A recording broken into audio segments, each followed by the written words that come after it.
Hi, I'm Greta, Hi, I'm Pablo. and we're going to be doing narrative theory. Yeah. Narrative theory of counseling is a strengths-based approach to psychotherapy, that seeks to empower clients in taking agency over their lives. It's a theory of counseling that focusing on the client's view of their experience as events that take place within the totality of their lives. It's a viewpoint that seeks to frame problems within the context of an individual's social environment rather than viewing the problem as pathological. Narrative theory of counseling was developed in the 1980s by clinicians Michael White and David Epstein.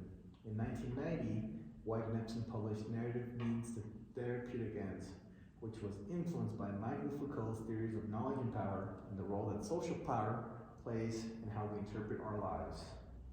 In general, narrative theory seeks to examine the prevailing themes that are preventing clients from living their best lives. It focuses on the role that society and culture has in the way we formulate, view, and maintain our problems. Some techniques that are a part of narrative theory are focused on fluidity, rather than in a directive or structured manner. Some lists of techniques are joining, unique outcomes or expectations, externalization, deconstructive questions, reauthoring questions, preference questions, reconnection interviews, therapeutic letter writing campaigns, and definitional ceremonies. So joining is used to describe the process involved with establishing a therapeutic relationship in narrative theory. Joining is how the therapist helps position himself or herself as an appreciative ally in the client's life. Some of the strategies used to join with clients and families are strengths assessments, listening, and collaboration. Joining can also be considered to be the first step in narrative therapy, as it is practically the equivalent of establishing a rapport with the client. We're going to focus mostly on externalizing, in which the therapist and client work together to find language that frames problems separate from the individual. The main idea is that the person is not the problem is a problem. Externalizing can be done through the use of consistent and skillful asking of questions to promote the development of new narratives. Some of these questions may include: how long have you known guilt, anger, or other emotions? What do you know what those emotions look like? And how do you feel when that emotion is around? So we're going to be doing a role play from Last of Us, where Pablo is playing Joel and I'm playing the therapist. Yeah. Last of Us HBO series is based on the 2013 video game developed by Naughty Dog. The series is set 20 years into a pandemic caused by a mass fungal infection, which causes its host to transform into zombie-like creatures and collapse society. The HBO series follows Joel, played by Pedro Pascal, a smuggler tasked with escorting the immune teenager, Ellie, Bella Ramsey, across the post-apocalyptic United States. This roleplay takes place at the end of the HBO series. Hi Joel, how are you doing today? I'm okay. I just finished the trek to Jackson with Ellie this week. We've just been trying to adjust, being in one place again, especially after moving around so much. Yeah, I see. That sounds like a big change for you guys. Yeah, but it's nice. It's nice knowing that I can sleep in a warm bed every night and that, I'm in a safe place and that she's in a safe place, so. Yeah. I do remember that there was a reason you came and talked to me today, and I wanted to see if you wanted to elaborate. Yeah, I wanted to talk about something that I told Ellie when we got to Jackson.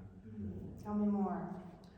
Yeah, we got to Jackson and Ellie was, acting kind of weird, and I had initially told Ellie that the scientists didn't need her to make a cure for the infection, and that, they had a lot of other people like her, and that we could just go home. And it wasn't true. I lied to her, and as far as I'm aware of, she's the only immune person, and I feel terrible for taking her out of the hospital, and I'm not even sure why I did that. Yeah, you feel guilty. Yeah, I just feel like there's a lot of people that could be saved if I would have just let the doctors follow through, but I couldn't just bring myself to let her go. I know it's extremely selfish of me. Sounds like you were trying to look out for her best interests. I was just doing for her what I wish I could have done for my daughter, Sarah. That's hard. You made a difficult choice. Yeah, when I lost Sarah, I felt so powerless. Yeah. And you're trying to empower yourself. Yeah, I was. It's just, with everything going on out there, it's just really hard to trust people, especially with the work I do, and I feel like I just had an obligation to protect Ellie.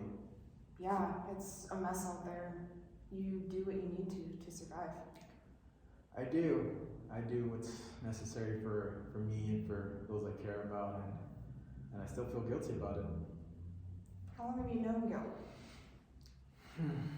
It's a good question. I think ever since I lost Sarah 20 years ago, I've never been able to forgive myself. You're trying to save Sarah through Ellie, and protecting her means lying to her. This pandemic made you lose your daughter, and you don't want to go through that again. Yeah, this whole virus has taken a lot from a lot of us, and everyone I get close to just ends up dying. And just recently on our way here, I lost a close friend of mine, and I feel guilty about that too. How does guilt tend to affect your relationships with others? Well, it keeps me from getting close to others, and which is why I'm struggling so much with lying to someone I care so much about. Yeah. I was wondering if I could propose an activity to do for homework. Is that something you'd be willing to try out? Sure. Okay. For your homework, I want you to write a letter about what you wish you could have said to Ellie, and we can discuss it at our next session. Sounds good. I'll give it a try. Thanks for your time today. Thank you. Hi, Joel. How are you doing today? I'm alright. How'd your letter writing go? It was hard. Yeah, it was hard. I was actually hoping to read it to you, if that's okay. Yeah, of course. Alright. Dear Ellie, I haven't been completely honest with you, so I'm just gonna go ahead and say it. Making a vaccine would have killed you, so I stopped them. I know that it's not what you might have wanted, but I just wanted to look out for your best interests. I didn't want to lose you because you're important to me. And I also understand if you decide to be upset with me. I just hope that you can forgive me someday. Regardless, if somehow the Lord gave me a second chance at that moment, I would do it all over again. Wow. I can tell that was really hard for you. That's really powerful. Thanks for sharing that with me. Yeah, you're welcome. I still have this feeling of guilt, and I'm also okay with the decision I made. Do you think writing the letter was easier than you thought? Now that I'm sharing it with you, I realize that, yeah, it was. Like I said, I care about Ellie a lot, and I'm okay with the decision I've made, and I would do it all over again.